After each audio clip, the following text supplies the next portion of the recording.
Your Excellency, allow me to now invite our CS Salim Vuria, who will also invite the CS Education before we invite the rest of the speakers. Your Excellency.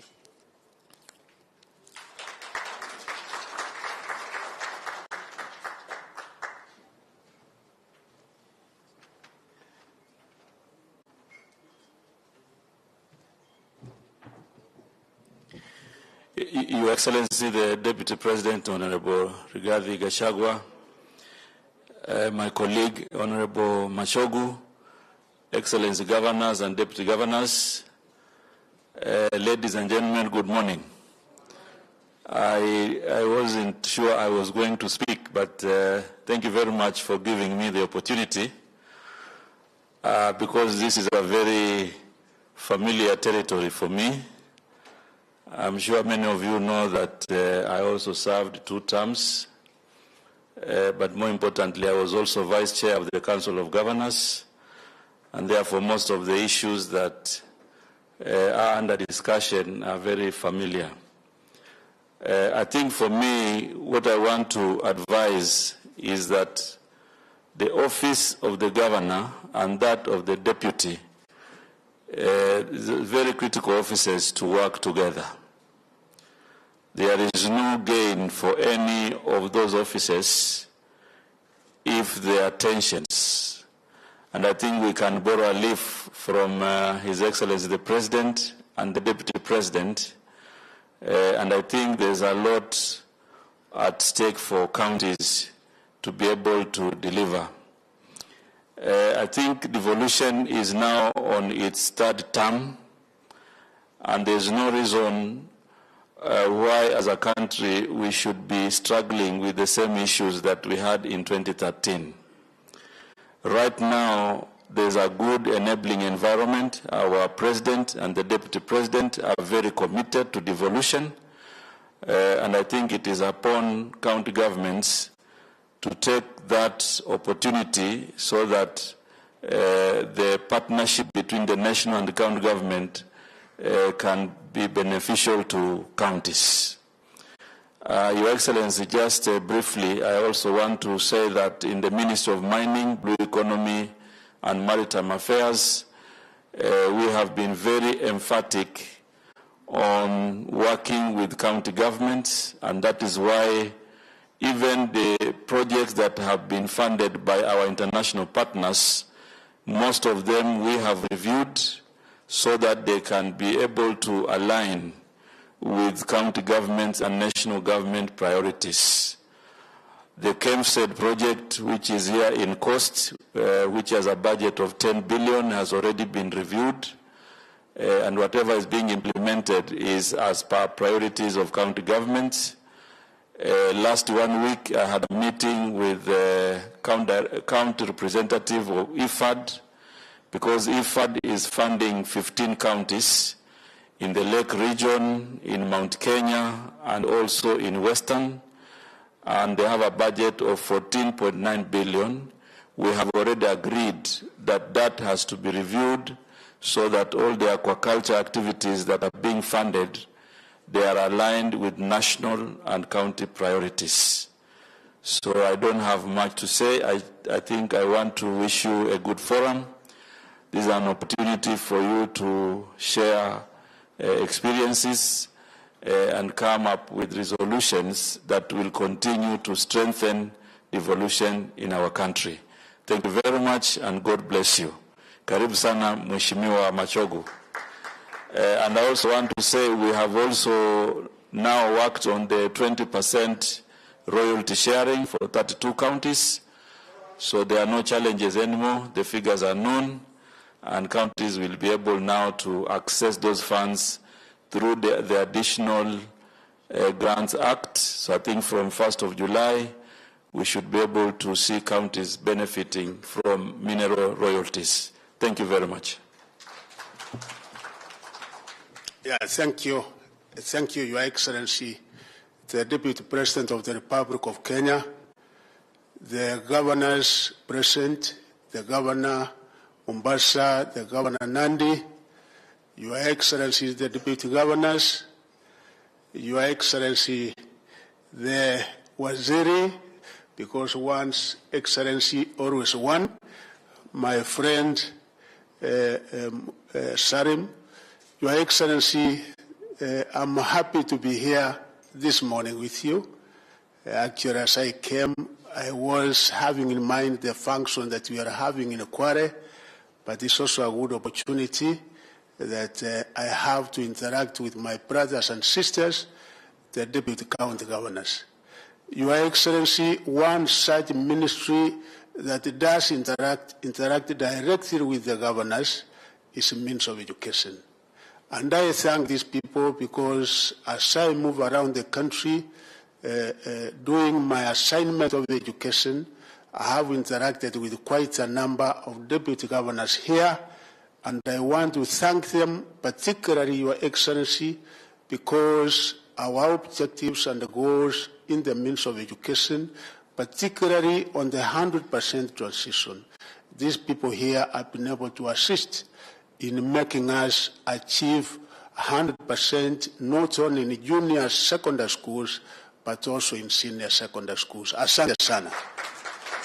Second, Your Excellency, some of them have invited me. I was in Marsabit, I went around, I think I was in Wajir. They have started something, scholarship and a bursary program for the needy children, such that they are able to allocate a bursary to those in secondary and in university, including my own county in Kisii. I can see my deputy governor here. They did have that program, and we are also partnering and cooperating in ensuring that indeed our students both in secondary and university get the required education, because it is on education, the most important resource we have as a country is to develop the human capital. So I also thank them, Your Excellency. Finally, Your Excellency, you know the very foundation of education starts with the PP1, PP2. These are the people responsible, as per the Constitution of Kenya, in bringing up those young ones. And then after that, they hand them over to me in grade 1, such that if they don't get it right at that particular stage, then, of course, our education system will not be the way we want, the kind of quality education we want to have. So we thank them for that. Equally, we thank them for vocational and training centers, because almost each and every ward is supposed to have one. And I continue asking them, because we have a committee of education chaired by Governor Mutai. We are working very, very closely together. With those many remarks, Your Excellency, finally, I was a deputy for many years also. In my journey in the civil service, indeed, even when I was here in Mombasa, deputy provincial commissioner, a deputy to Samuel Rimo when he was a provincial commissioner, where my governor from Nandi, I was district officer 1, that is deputy to district commissioner, then 3 district commissioners. I realized one thing when you are a deputy. You have to be trustworthy, you have to be a good servant, and you have to understand your boss. If you are the complaining type, then, of course, you will get into a lot of problems. And kindly, what I did during that particular time, I always read the 48 rules of power, because unless you understand some of these very basic things, sometimes there will be an unnecessary antagonism, unnecessary conflict. Even my boss knows, even when I was in the various government ministries, one who was even my classmate in the university, sir, you know, Mary Ngare was my boss, I was a deputy, and we really worked very well. Lawrence Nayapa at one time was behind me, now he was my boss, and we worked very well. So always work well. You know, there can be no competition. The boss is one. So if it is the governor, really, you have to understand your boss and you work. That is what all of us do, including now, my boss here, how to understand him so that I know how to maneuver. So understand your boss, and I'm sure with governors and with you, we should be able to take this country to another level, because really there should be no room for conflict. There should be no room for us doing things which we are not supposed to do, because their agenda for the country, their agenda for the counties is so great, so big for us to do, and it's better we embark exactly on that. Thank you, and God bless you. Thank you for the opportunity, sir. Thank you. Thank you, our CSS. Your Excellency, it is now my pleasure to invite our host governor, His Excellency Sharif Nasir, who will invite the whip of COG to invite His Excellency. Your Excellency, sir. Your Excellency, the Deputy President, CS is my brother, Sang, my Deputy Governor walioko hapa, hamjambo na habari za asubuhi. Your Excellency, I'll be very brief and to the point, because I know that you have a very busy schedule ahead of you. And I know that the gentlemen and ladies in this room have quite a lot of deliberations that they need to do. One is an internal word of advice. I advise myself as I wish to advise my fellow colleagues. Those in front of us with gadgets that have little red lights on top will never pick anything else except your dirty linen. That you can take it. They will never be able to pick anything else. Everything that is going to be talked about here today, all the gains, the benefits of devolution will never be picked. But anything that will be able to ensure that space is sold, that airtime is, received with a lot of awe and shock. So my advice, don't wash your dirty linen in public. If there's an issue, sit down, deliberate on those issues before starting to say that you want to expose them out, because all the good deeds that you will be doing will go down the drain. I want to give an example, and probably it's a calling to my colleagues as well. When we got sworn in, Your Excellency, our elections were delayed. So we are actually behind by almost 60 days, considering that our elections were delayed. Then on top of it at all, our swearing in had to go constitutional with certain time frames. So on average, we're about 60 days behind everyone else in this country. But the first thing that we did, when I sat down with my brother, Francis, is we assigned roles. And I said, let me handle this, you handle this, as we are going to continue moving forward. And I've heard the plea that is here.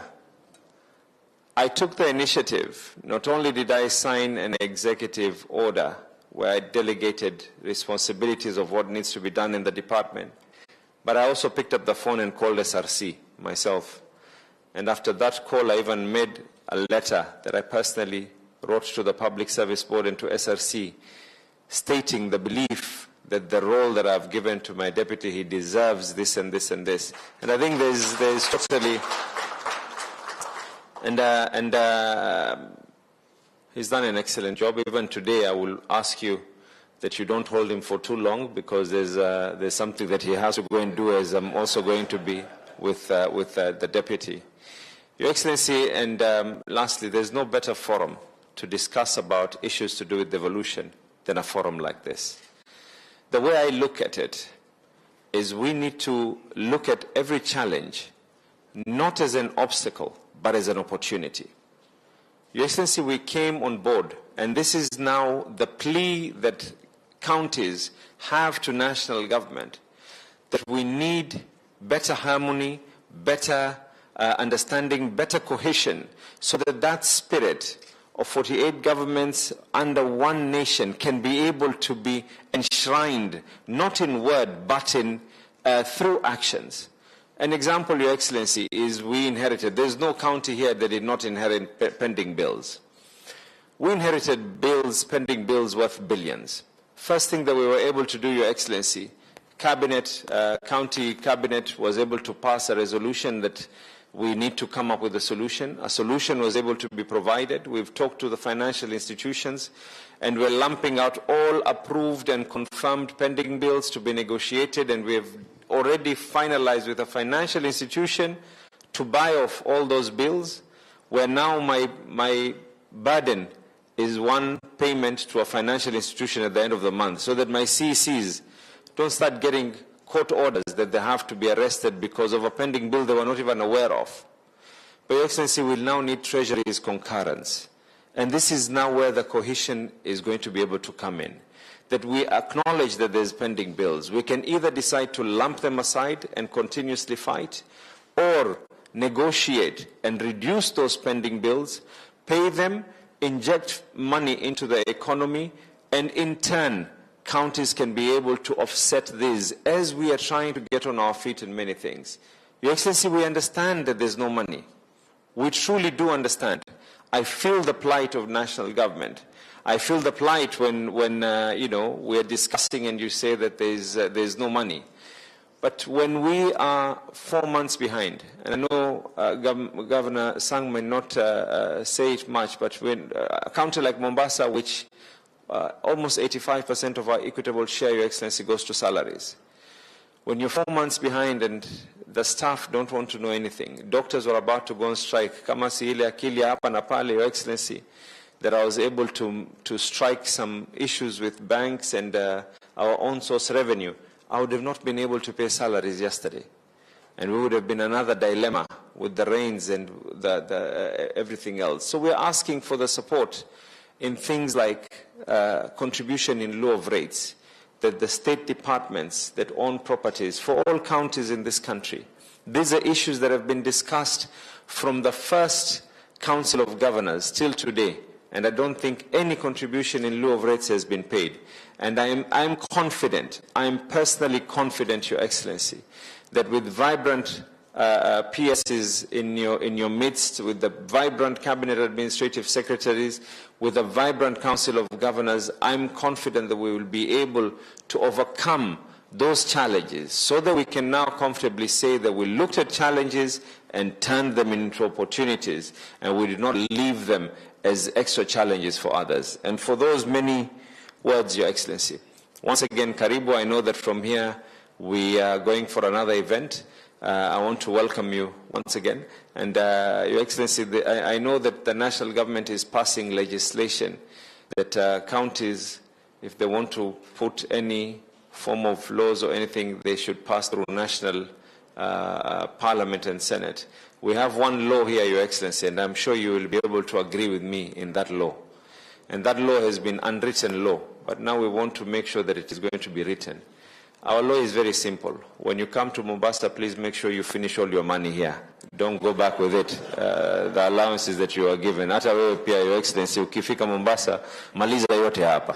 Thank you very much and be blessed. Asanteni sana. Karibu ndugu sana.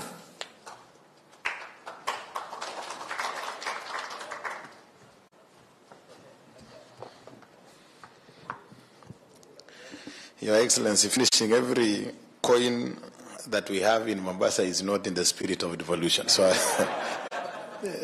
can you be able to save some amounts for the other counties? Honorable Gachagua, the Deputy President of the Republic of Kenya, Governor Abdul Samad Nasir, Governor Mombasa County, PS, our CSS present, our development partners, ladies and gentlemen, good morning. Receive greetings from the Council of Governors and the Chair, Her Excellency Anne Waiguru. She would have loved to be here, but she was not able due to exigencies of duty. Allow me to represent the Council of Governors in this important event.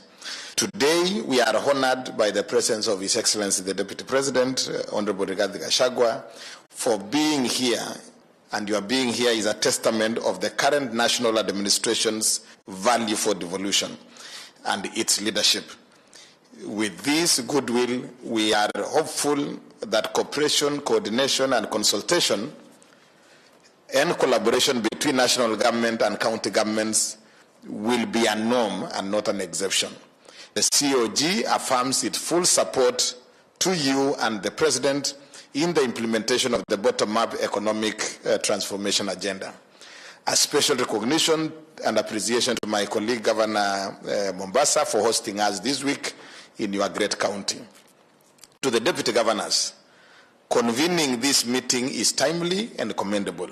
The discussions lined up in the program are rich, and I am certain that you will leave this consultative meeting stronger and sharper. Ladies and gentlemen, the governors and deputy governors who are serving in this third circle of devolution have the onerous task of ensuring that the 14 devolved sectors are performing optimally.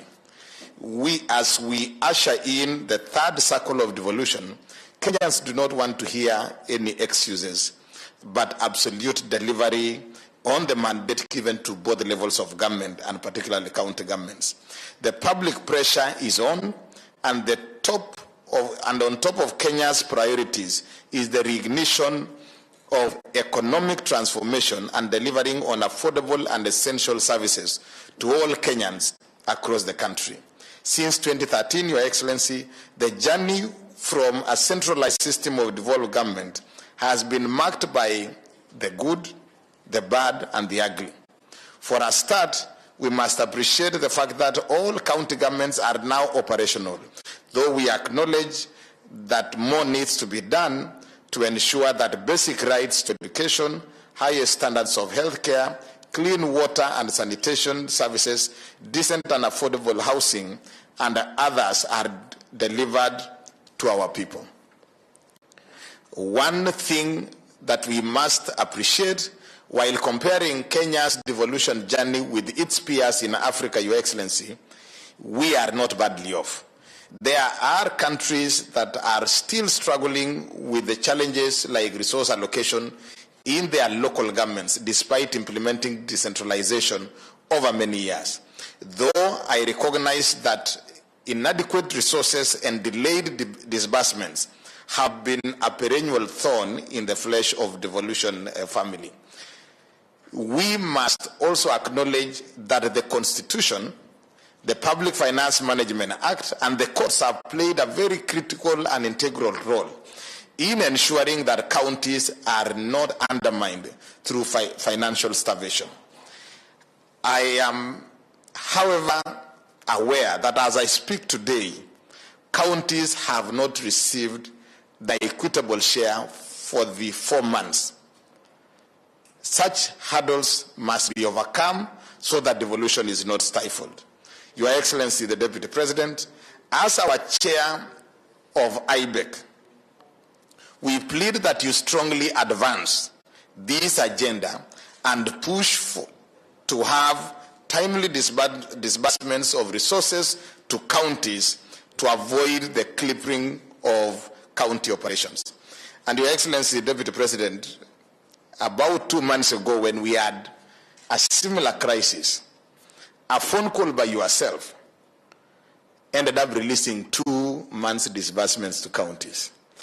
We are requesting that if you have a problem with credit, we can top up your credit so that you make an equally important call to the concerned people, so that at least the next 2, you leave counties smiling with at least 2, if not 1 disbursements. Kenya's devolved system of government has the potential to transform this nation into an economic giant if only we can work together under both levels of government, and particularly on the following. 1, Your Excellency, respecting the constitutional principles of devolved government and the attendant statutes and on devolution. This way, we will strengthen the policy and the legislative environment for counties to thrive in. Secondly, Your Excellency, enhancing intergovernmental relations by investing in the implementation of resolutions made in the summit and the IBEC, where you chair. Timely release of equitable share and conditional grants to the county governments in order to foster effective, efficient, and sustainable service delivery. Fourth, building a strong and transparent on-source revenue streams by county governments and continuous capacity development of county officers and national government officers. The governors and deputy governors through the COG will continue to work with the national administration, particularly the offices of the president and the deputy president, to make Kenya a breeding ground for success stories on devolution. In this third regime of county governments, I assure you, Your Excellency, that the governors and deputy governors will work together seamlessly and in unison to achieve the goals set out in our manifestos. Distinguished ladies and gentlemen, on behalf of COG, I thank all of us for agreeing to share your time and knowledge in this workshop. I particularly look forward personally to that roundtable discussion between ourselves as governors and you as deputy governors, so that we can agree on a number of the issues that were raised by the chair. I acknowledge the presence of our development partners, Lab Fund and FCDO, and thank them wholeheartedly for supporting this meeting. COG will continue to work closely with the President and the Deputy President so that as a team we can make this government, as aptly put by Abraham Lincoln, a government of the people, by the people, for the people. I wish you, Your Excellency Deputy Governors, all the best in this workshop as you carry, and also as you carry out your responsibilities in all the other counties. Asanteni sana and Mungu awabariki. It is now my humble responsibility to invite His Excellency, the Deputy President.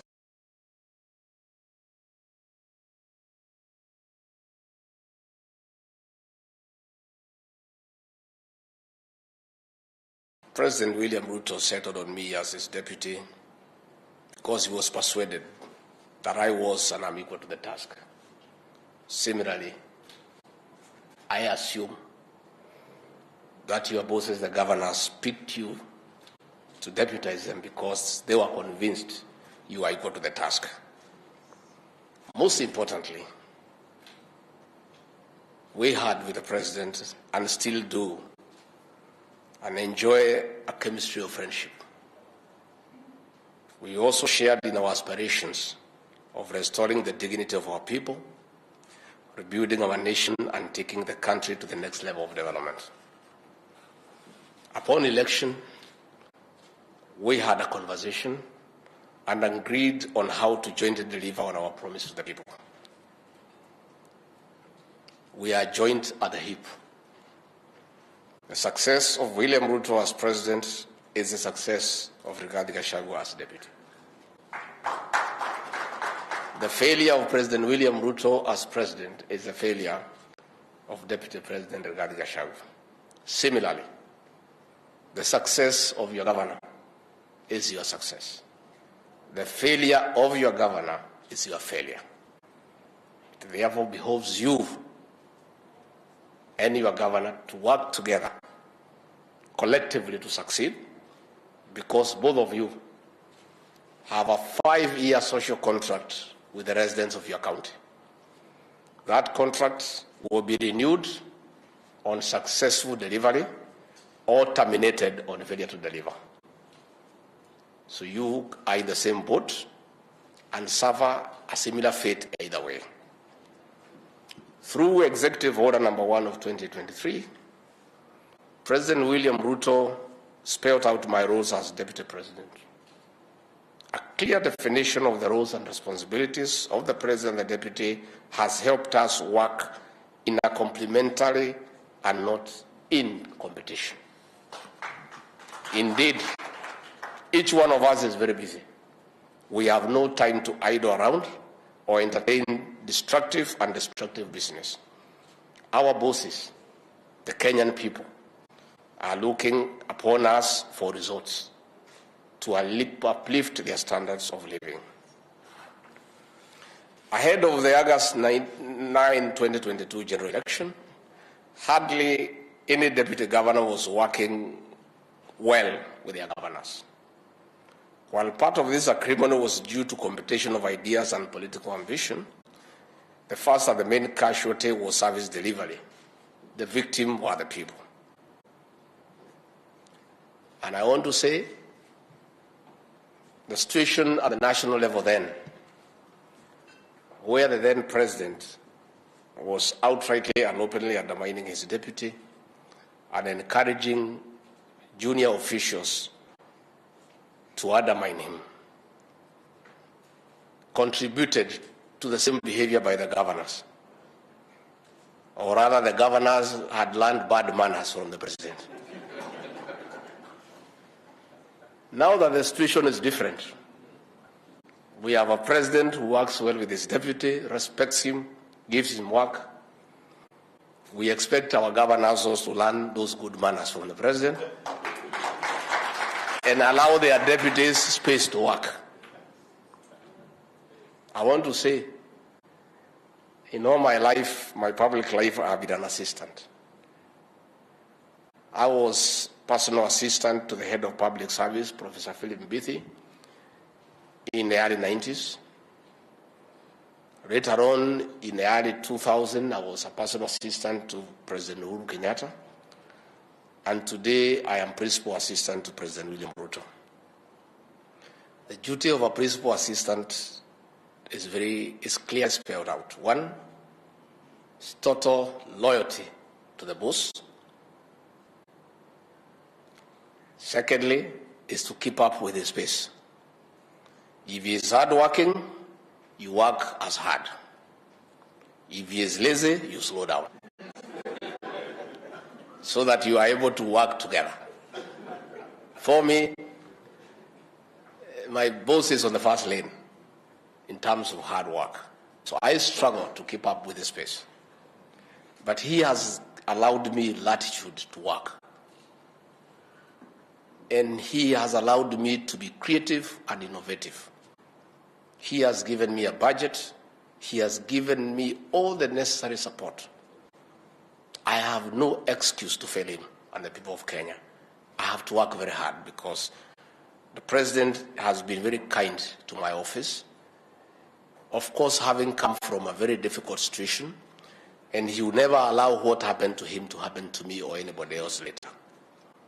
I am requesting our governors to allow their deputies to work and give them the opportunity to work. And a governor and a deputy must work together because they came together by choice. When you picked your deputy, you knew his strength. You cannot thereafter turn around and say, no, he should slow down.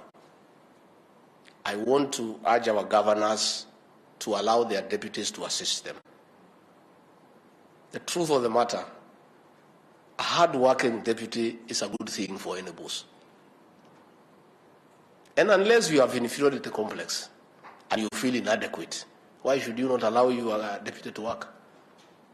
The situation that President William Ruto, then as deputy president, found himself in is that he was on the first lane and others were feeling inadequate and they were having an inferiority complex.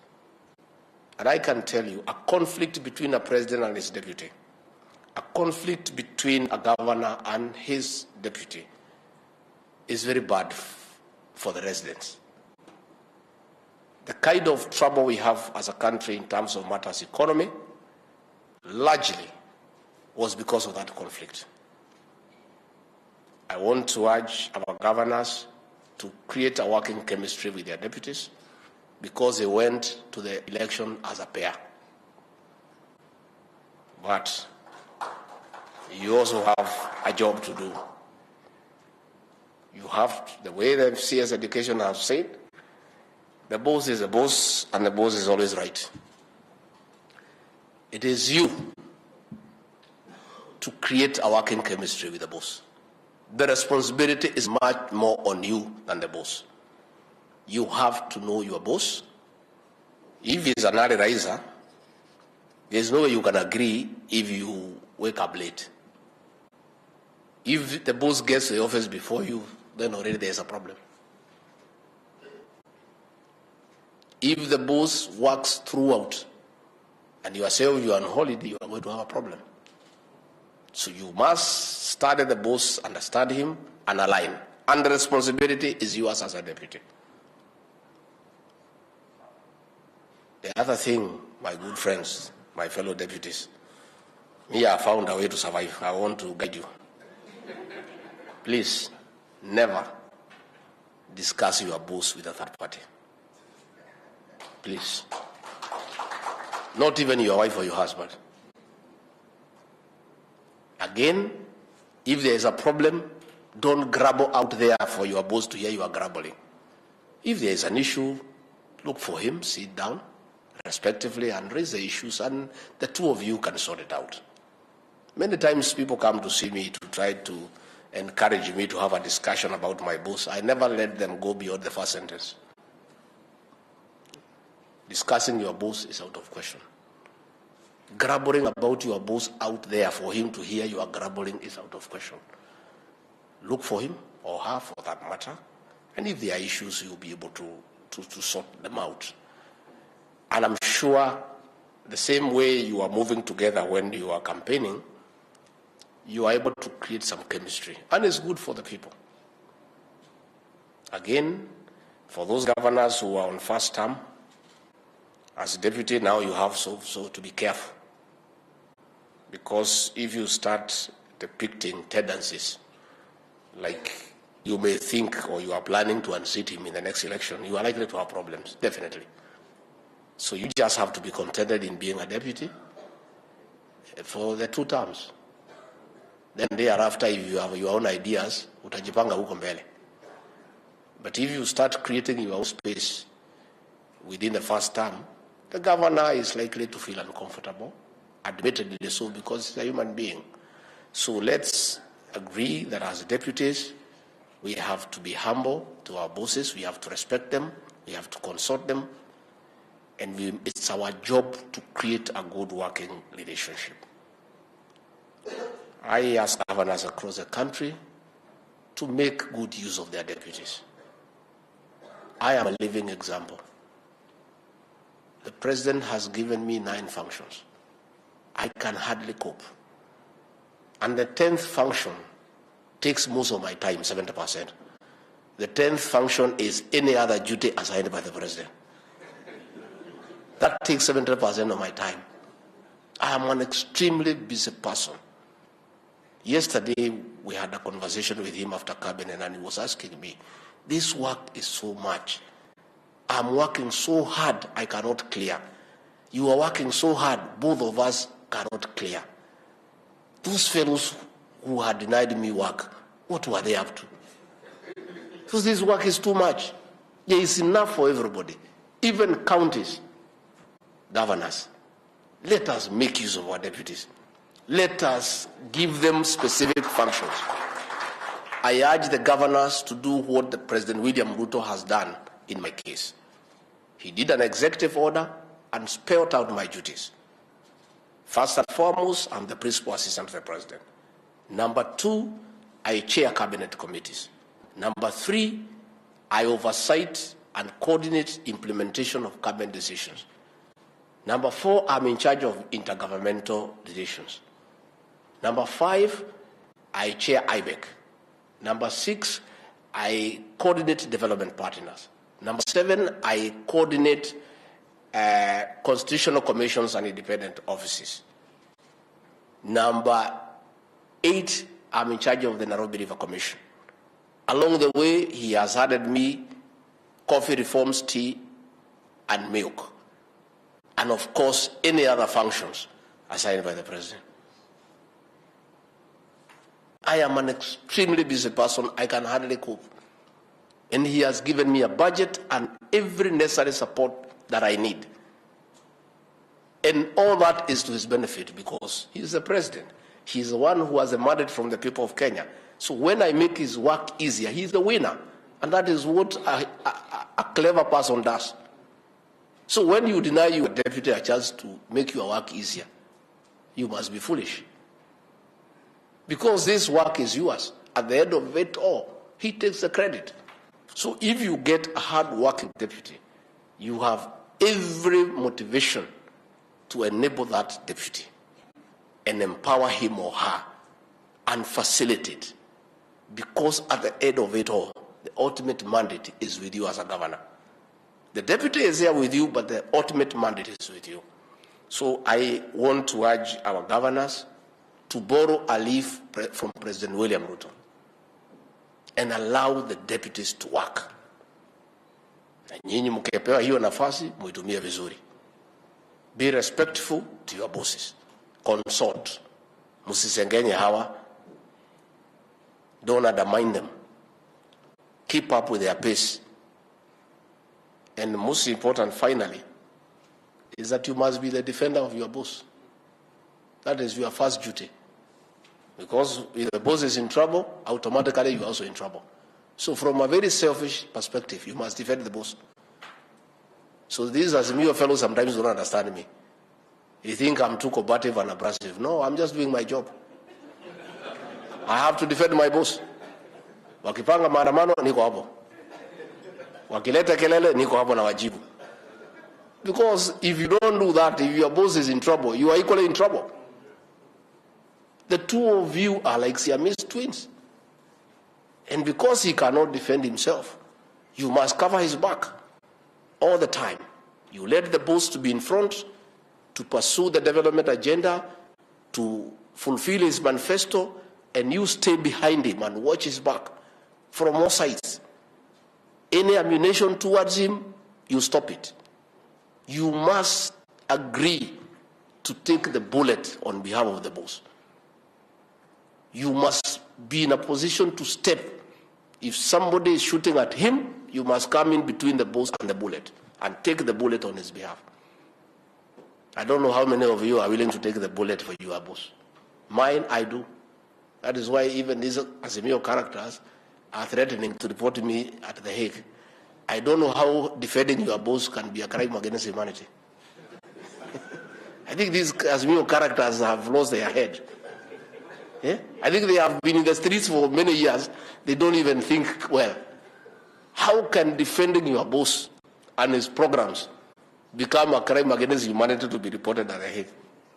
I think if they send a letter there, it will be returned to the sender. Because they don't seem to understand how the ICC works. But of course, it also says a lot of the frustration that they have. That now any problem they have with anybody, the solution is the ICC. So please, defend your bosses. Even if you are not agreeing very well, publicly defend them, then you can fight internally. Mkiwa na shida na mkubwa, msilete huko nje. Tafuta muongee in between four walls and the roof. Don't take those things out there. They are not good for the country. They are not good for the country. Like any other marriage, there will be difficulties. There will be difficulties like marriage. And of course, you know, marriage is like a plane taking off. The taking off is very rocky. But when it takes off, it stabilizes. Again, the problem comes during landing. So initially, the first 1 year, there will be a few disagreements here and there on style, on language, on behavior, but somehow you should be able to work out a good formula. Just like the president, the governor is a symbol of unity in the county. The deputy governors have a critical role over advising their governors in unifying the various arms of governance at the counties, including the county assemblies. I therefore request you to focus on building your counties for the good of the people who give you the mandate and keep the eye on the ball. Excellencies, while misunderstandings are about to happen in the political leadership, they should never be allowed to degenerate to fallouts. The situation we are seeing in Nyanza, in one of the counties, is not anything that one wants to talk about. It's unnecessary, it's unhealthy, and it can be resolved in one way or another. This defeats the essence of grassroots leadership and indeed devolution, a critical component of the bottom-up economic transformation agenda. Counties are a key ingredient to the Kenya Kwanza plan, and we want to see devolution working. As you are aware, my office is charged with overseeing devolution. I have the State Department of Devolution at Terry Baika.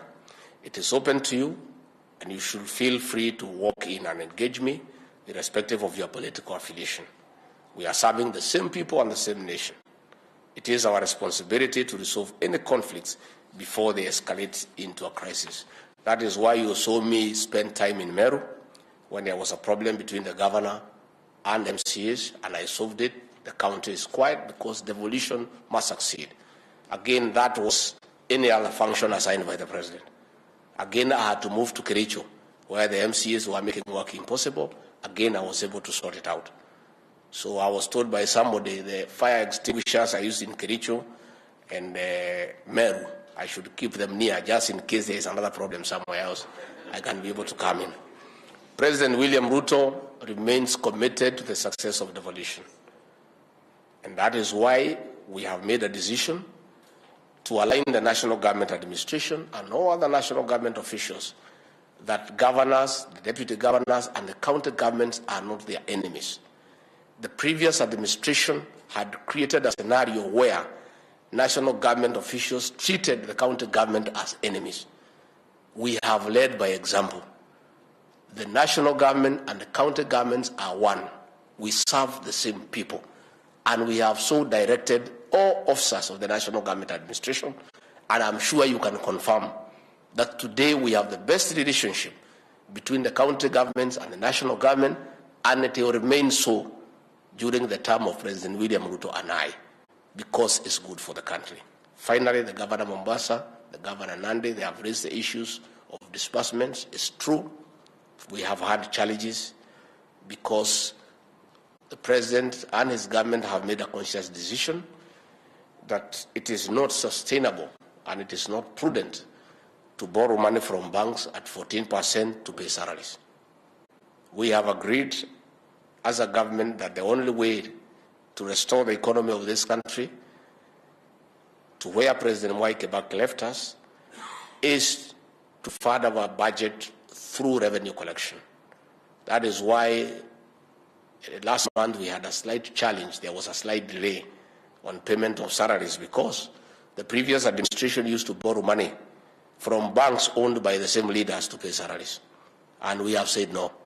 We are paying salaries by collecting revenue. So there was a slight delay, but all salaries have now been paid.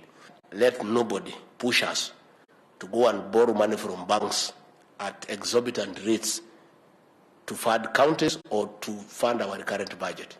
What we are doing as a government to go and borrow money from banks at exorbitant rates to fund counties or to fund our current budget. What we are doing as a government is doubling our efforts in revenue collection, and we are doing that by closing all the loopholes, by digitizing revenue collection so that we close all the loopholes on tax exemption and non-collection of revenue. And I can tell you the economy has started showing good signs of recovery. As we speak today, when we came in, the cost of unga was 230 shillings. We have progressively, through good thinking and planning, without any subsidy, brought the cost down to 190, to 180, to 170, to 160. As we talk today, on the shelf, there are many supermarkets offering unga at 159 shillings, up to 155. And I can tell you it will continue going down, awaiting the harvest in September. And after the harvest, because of the intervention that we have done to assist our farmers with subsidized fertilizer, we intend and we believe we'll be able to bring down the cost of unga to about 130, about 120. And that is what is sustainable. Because the president, in his wisdom, with proper advice from economists, decided that you cannot subsidize consumption. It's not sustainable, it is foolish, it cannot work. And we agreed, under the guidance of the president, that the way to go is to subsidize production. In any case, those subsidies were not working and it was theft. The Auditor General has issued a report that 34 billion shillings for the fuel subsidy cannot be traced. It was about theft. About the subsidy of unga, the one we were told that is 100 shillings, nobody found that unga anywhere. 8 billion shillings was spent at the National Treasury, and the millers are still asking for their money. All that money was stolen and diverted to the Azimio campaign. We are not going to go that way. Even if they go to the streets, even if they put sufrias on the head, we are not going to reinstate subsidy because it is foolish and it's not sustainable. The way to fix the cost of living is subsidizing production, putting money where it matters, in terms of fertilizer, in terms of seeds, in terms of other encouraging measures to allow our people to produce more at a less cost. That is the way in a sustainable manner that will bring down the cost of living. And I want to say with pride that we are doing extremely well. We don't expect our detractors to see it because they wouldn't see it. But what will happen, even if they close their eyes, it's okay. When they open them, they will find that Unga is 159. They don't want to see that Unga is at 159. So they can shut down their eyes for some time. But since they cannot shut their eyes forever, they'll have to reopen them. When they open them, they will find that Unga has gone down. And it will continue going down. So that is the situation. So, my fellow deputies, I wish you well. Please have a very productive engagement. The chief whip has said when we were in the holding room that the issues that you have, again, instead of coming to discuss your bosses here in public, the way I've advised you, form a small team so that you collect your issues county by county, meet the leadership of the Council of Governors and raise them. And then they can intervene. Kuliko mkuja muanike hapa, because mkiwanika hapa pia mtakuwa na shida. Na nyinyi ni deputies, you are not the bosses. That is the truth. Wakati wenu ukifika mtakuwa bosses. Saa hii mtosheke na ile mmepewa. Na iko namna hiyo. That is the truth. Much as we want to assert our space, we are deputies. Serikali iko na mwenyewe. Sisi tutafuta nafasi yetu hapo polepole. Polepole kusaidia mkubwa kukaa na yeye mzuri na kumkinga asiingiliwe na maadui. Kwanza hiyo ni mzuri, hiyo ni muhimu sana. Those who want lessons on how to defend the bosses, I'm available. I'm available. So mimi natakia nyinyi mema, and I trust the governors who allow you to work. It is good for them. I wish they know. They should ask President William Ruto what a good, hard-working deputy, what kind of contribution one can make to a government. It is really very helpful. Because you came in one ticket, you are one people, you mean well for the same people. So you should create a good working relationship so that you are able to make progress. With those very many remarks, in conclusion, I urge you to take a particular interest on value-based leadership in the public service as included in the program. It is now my pleasure, honor, and privilege to declare this forum officially open. God bless you and God bless Kenya. Asanteni sana. Thank you very much, Your Excellency. As he goes to take his seat, kindly let's give another hand of applause. Your Excellency, our request that you take your seat a little bit as we arrange this podium for a photo session. Yes, sir.